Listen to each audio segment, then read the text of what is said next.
Mellow was in her office trying to get the week's rotas to make sense when there was a knock on the door and Sergeant Fleet looked in. "Boss," he said, "the super says the chief super wants a word."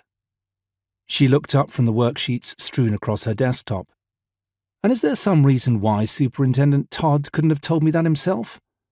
Fleet started to reply, but Mellow held up a hand. "Don't bother, I can guess." Her immediate superior was an enthusiastic exponent of delegation, and his first instinct on being told to deliver a message would have been to get someone else to deliver it for him. "Did he say when?" "Right away."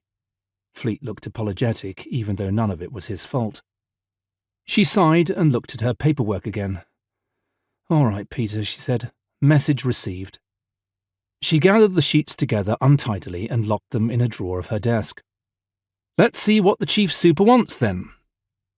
The original headquarters of the Thames Valley Police Force, out in Kidlington, had been abandoned in the earliest days of the long autumn, and everything of use brought into Oxford.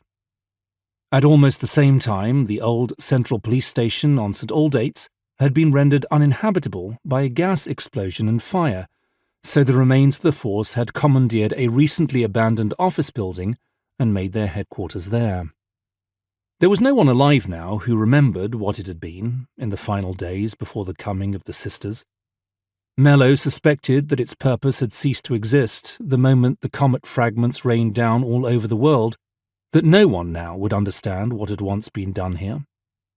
Still, it was warm and dry because a big wood-burning boiler had been installed in the basement to power the radiators, and it had electricity because of the little grove of wind generators mounted on the roof, and the canteen was just down the corridor from her office, so things could have been worse.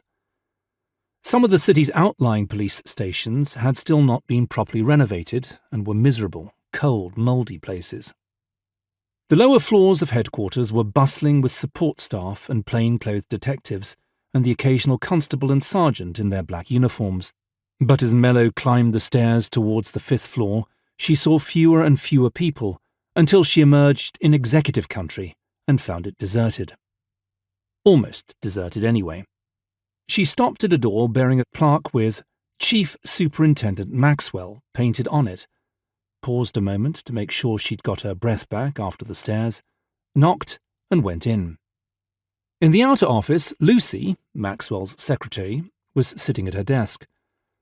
Mellow had no idea quite what Lucy actually did. On the very rare occasions that she'd been called up here, the secretary's desk had always been completely bare, as indeed it was this morning.